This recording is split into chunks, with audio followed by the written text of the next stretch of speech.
انسان کو انسان بننے کی کوشش کرنا یہ جہاد ہے. کوشش کرو اللہ کے راستے میں. وجاہدوا فی اللہ حق جہادی. اللہ کے راستے میں کوشش کرو. کس بات کی کوشش کرے گا انسان؟ اس بات کی کوشش کرے گا کہ اللہ تعالیٰ نے جس مقصد کے لیے اسے دنیا میں بھیجا وہ بننے کی کوشش کرے. کبھی شیطان بہکا کر کے اس کو عبودیت سے نکال دیتا ہے، بندگی سے نکال دیتا ہے. تم ہو کیا دنیا میں؟ اللہ کے بندے. اللہ کا بندہ ہے، ہم سب اللہ کے بندے ہیں. لیکن کبھی کبھار شیطان بندگی سے نکال کر کے دماغ میں ڈالتا ہے نہیں تو خدا ہے. اور جہاد کو اتنا بدنام کر کے رکھو کہ لوگ اس کو بولنے سے ڈرنے لگ جائیں. میں آپ کو بتاؤں، جہادی جہادی کہہ کر کے لوگ آج گالی دینے لگ گئے اور آپ اس سے چڑنے لگ گئے کہ میں جہادی نہیں ہوں. جانتے ہو یہ ایک مائنڈ پروگرامنگ ہے، دماغ میں اس طور پر ڈالا جا رہا ہے. کل کو اگر کوئی گالی انسان نام سے بن جائے اور تم کو کوئی بولتے بولتے انسان انسان بولنے لگے تو کیا ڈیفینس کرو گے کہ نہیں ہوں، میں انسان نہیں ہوں؟ اگر کوئی مرد نام سے گالی بنا لے اور تم کو مرد مرد کہتا رہے تو کیا تم ہاتھ پیر اٹھا لو گے نہیں میں مرد نہیں ہوں؟ جہاد کا لفظ اتنا پاکیزہ اور مقدس تھا جس کو پوری دنیا نے گالی کی شکل بنا دی اور آپ اس سے چڑنے لگ گئے. یہ بات مجھے کہنا اس لیے پڑ رہا ہے کہ کئی لوگوں کو دیکھا جو ہماری قوم کے دانشور کہلاتے ہیں اور وہ ڈیفنس میں باہر آئے ہوئے ہیں یہ کہنے کے لیے کہ نہیں ہماری یہ قوم جہادی نہیں ہے. دنیا اس کو گالی بنا رہی ہے اور تم اس کا ڈیفنس کر رہے ہو. بلکہ میں کہتا ہوں جہاد کس کو کہا ہے قرآن میں یہ تو بتاؤ پہلے. اللہ تبارک و تعالیٰ نے قرآن میں جس کو کہا ہے اور حضور نے جس کے متعلق کہا ہے پہلے اس کی ڈیفینیشن تو ہو جائے، ڈیفینس بعد میں کرنا کہ تم ہو یا نہ ہو. میرے عزیزو، اللہ قرآن پاک میں ارشاد فرماتا ہے انسان کو انسان بننے کی کوشش کرنا یہ جہاد ہے. کوشش کرو اللہ کے راستے میں. وجاہدوا فی اللہ حق جہادی. اللہ کے راستے میں کوشش کرو. کس بات کی کوشش کرے گا انسان؟ اس بات کی کوشش کرے گا کہ اللہ تعالیٰ نے جس مقصد کے لیے اسے دنیا میں بھیجا وہ بننے کی کوشش کرے. کبھی شیطان بہکا کر کے اس کو عبودیت سے نکال دیتا ہے، بندگی سے نکال دیتا ہے. تم ہو کیا دنیا میں؟ اللہ کے بندے. اللہ کا بندہ ہے، ہم سب اللہ کے بندے ہیں. لیکن کبھی کبھار شیطان بندگی سے نکال کر کے دماغ میں ڈالتا ہے نہیں تو خدا ہے. خدا بننے کی کوشش کرتا ہے بندہ. تو واپس عبودیت کی طرف آ جائے، بندگی میں آ جائے. اس کوشش کرنے کو اللہ تعالیٰ نے فرمایا اللہ کے راستے میں کوشش کرو جیسے کہ کوشش کرنے کا حق ہے. کیونکہ آیت کریمہ میں اللہ تعالیٰ خود فرماتا ہے. وجہ کیا ہے اس پر کوشش کرنے کی؟ مثال میں آپ کو یوں دے کر کے بتا دوں کہ میاں میں نے آپ کو ایک مرسیڈیز کار دی ہے اور پھر میں کہوں گا اس کو سنبھال کر کے رکھنا، ماروتی بننے کے مت دینا. مطلب کیا ہے اس کا؟ میں اگر آپ کو کار دے دوں اور یہ کہوں اس کو کار ہی بنائے رکھنا، ٹریکٹر بننے مت دینا، تو اس کا مطلب یہی ہے کہ میں نے آپ کو ایک اعلیٰ چیز دی ہے، ادنا کی طرف مت جانا. اور قرآن میں اللہ فرماتا ہے وجاہدوا فی اللہ حق جہادی هو اجتباکم. اللہ کے راستے میں وہ کوشش کرتے رہو جو اللہ نے تمہیں بنا کر کے بھیجا ہے. وجہ یہ ہے کہ اس نے تمہیں چنا ہوا ہے. هو اجتباکم، اس نے تم کو چن لیا ہے. وما جعل علیکم فی الدین من حرج. اللہ تعالیٰ یہ بھی فرماتا ہے تمہارے دین میں اللہ نے کوئی زبردستی نہیں رکھی ہے. ملت ابیکم ابراہیم هو سماکم المسلمین. تمہارے باپ ابراہیم کا دین وہ کیا تھا؟ وہ اسلام. اور اللہ تعالیٰ فرماتا ہے تمہارا نام اللہ نے مسلمان رکھا ہے، کسی کے باپ نے نہیں رکھا. اللہ نے ہمارا نام مسلمان رکھا. آئیں کائیں مت کرو، شرماؤ مت، ٹوپی چھپا کر داڑھی نکال کر کے میں کامن آدمی لگوں، سیکولر لگوں. سیکولر کا مطلب ہوتا ہے ایک منافق. وہ ادھر بھی رہنا چاہتا ہے ادھر بھی رہنا چاہتا ہے. میں کہتا ہوں کہ آپ پیور بن جاؤ, جو ہو وہ بتاؤ. اللہ تبارک و تعالیٰ نے تمہارا نام مسلمان رکھا ہے تو کھل کر کے مسلمانی کا اظہار بھی ہو. لوگ نام ایسے ڈھونڈتے ہیں انٹرنیٹ پر کہ کامن لگنا چاہیے.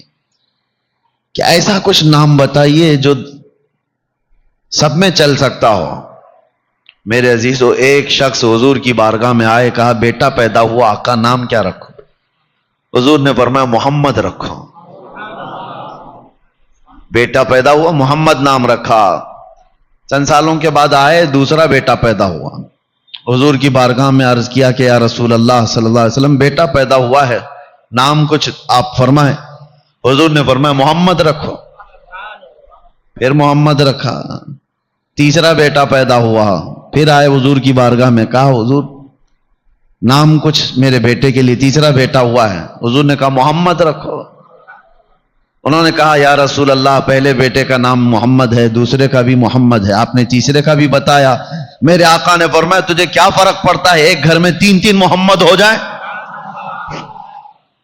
اور یہ فرمایا گیا کہ جس کا نام محمد ہوگا قیامت کے دن جیسی ہی اسے پکارا جائے, سنو ہوگا یہ محشر کے میدان میں. روایات بتاتی ہیں کہ سب سے پہلے فرشتے حضور پاک صلی اللہ تعالی علیہ وسلم کا نام لے کر پکاریں گے, محمد کہاں ہیں؟ اس لیے کہ محشر میں سب کے نام چلیں گے, ہمارا بھی نام ہوگا, آپ کا بھی نام ہوگا. حضور کا نام لے کر جیسی ہی پکارا جائے گا تو جتنے محمد ہوں گے سب دوڑ کر کے آ جائیں گے. فرشتے کہیں گے نہیں تم کو نہیں بلایا گیا ہے, وہ محمد ابن عبداللہ آمنہ کے بیٹے کو بلایا گیا, رسول اللہ کو.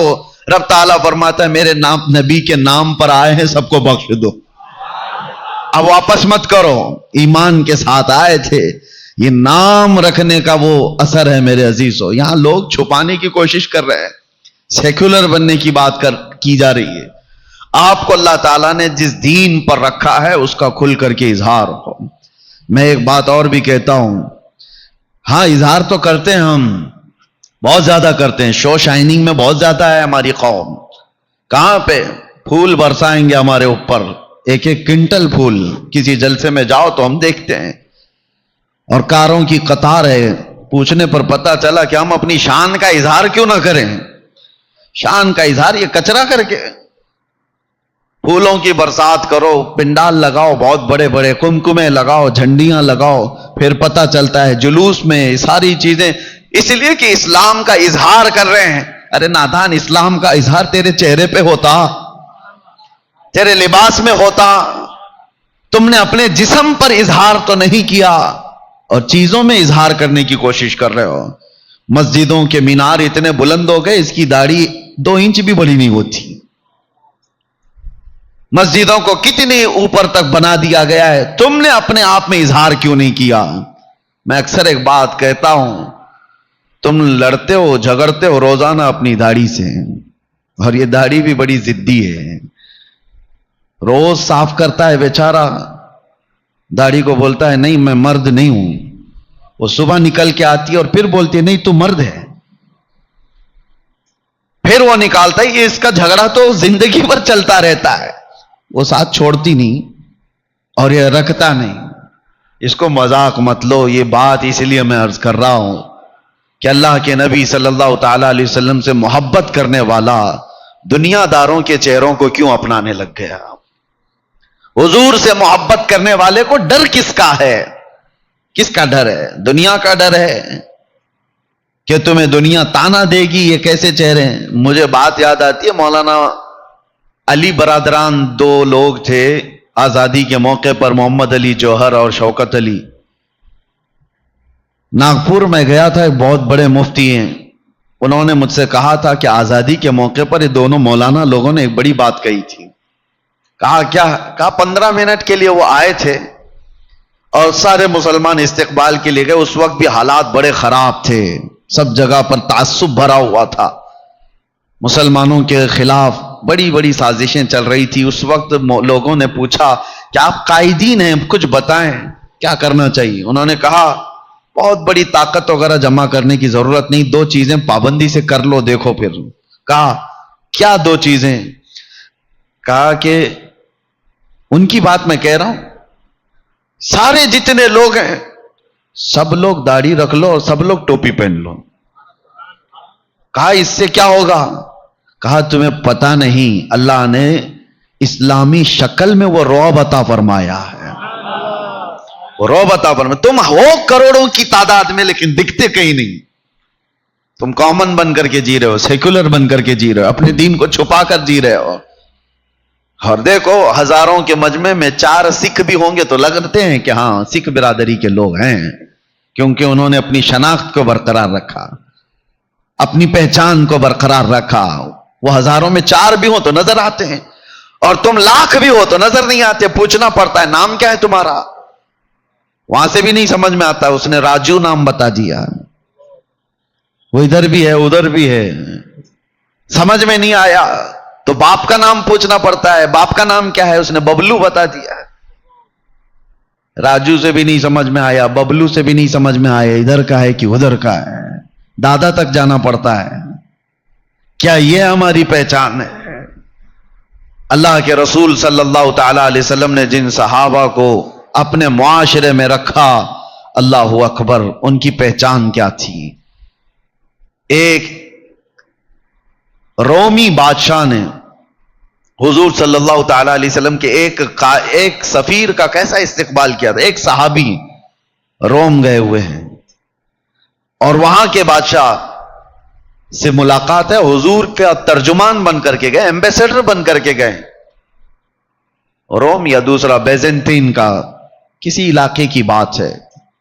اس بادشاہ نے آپ کے وہ صحابی حضرت نعمان، ان کے اعزاز میں قالین بچھا دیا ریشم کی، اور کرسی لگا دیا سونے کی کلائی کی ہوئی کرسی، کیونکہ دھاک بیٹھی ہوئی تھی عرب کی لوگوں کے دلوں میں، محمد رسول اللہ صلی اللہ علیہ وسلم کے صحابہ کی فتوحات سب جگہ چرچے میں تھی۔ ایسی بات ہے اس وقت عزت دینے کے لیے یہ کیا گیا، ریشم کا قالین اور سونے کی کلائی کی ہوئی کرسی لگائی گئی۔ وہ صحابی رسول کے استقبال میں، حضور کے نہیں، حضور کے ترجمان، حضور کے سفیر، جیسے ہی وہ آئے انہوں نے دیکھا، اپنی تلوار سے انہوں نے وہ قالین کو ہٹا کے پھینک دیا، زمین پر چل کر کے آئے، کہا کہ اس پہ قدم نہیں رکھوں گا، ہٹا دیا گیا۔ ارے ریڈ کارپیٹ آج کس کے لیے نہیں بچھایا جاتا ہے؟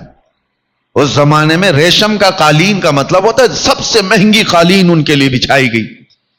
پھر جب سونے کی کرسی پر بیٹھنے کا وقت آیا تو انہوں نے اس کو بھی دھکا دے کر گرایا، عام سادہ کرسی منگوائی، اس پہ بیٹھے۔ تو وہ وقت کا جو بادشاہ تھا اس نے کہا کہ اتنا غرور ہے آپ لوگوں کے اندر، اتنا ایٹیٹیوڈ، ہماری دی ہوئی چیزوں کا استعمال نہ کرنا، یہ کیا ہے؟ حضرت نعمان نے کہا ایٹیٹیوڈ، غرور، تکبر نہیں ہے، بات در حقیقت یہ ہے کہ میرے نبی صلی اللہ علیہ وسلم نے مرد کو ریشم کا استعمال حرام فرمایا، اور گولڈ کا، سونے کا استعمال میرے نبی نے مردوں کے لیے حرام فرمایا ہے، اس لیے میں نے تمہارے ریشم کا بھی استعمال نہیں کیا، تمہارے سونے کا بھی استعمال نہیں کیا۔ کہنے والوں نے کہا وہ عرب کے رسول ہیں، آپ کہاں آئے ہو؟ یورپ میں آئے ہو، وہ عرب میں بیٹھے ہوئے مدینے میں ہیں اور تم یہاں پر ہو۔ اس صحابی نے کیا خوب جواب دیا تھا، انہوں نے کہا ہمارا دین وہ نہیں ہے کہ بازاروں میں الگ اور مسجدوں میں الگ، ہم مدینے میں بھی محمد کے غلام ہیں، یورپ میں بھی محمد کے غلام ہیں صلی اللہ علیہ وسلم، جس علاقے میں ہیں ہم اسلام کا اظہار کرتے ہیں۔ یہ پاسداری تھی، یہ احترام تھا دین کا، وہ لوگ کامیاب تھے۔ یہاں پر لوگ ہم سے یہ بھی کہتے ہیں حضرت جہاں جیسے جائیں ویسی بات کرنا چاہیے، ہاں جس پارٹی میں جائے ویسا لہجہ اختیار کرنا چاہیے۔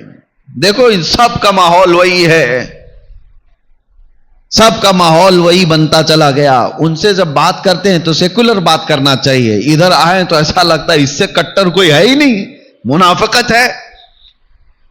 دین اسلام تمہیں لہجے کے استعمال کا طریقہ تو بتاتا ہے لیکن منافقت نہیں سکھاتا، منافقت نہیں سکھاتا۔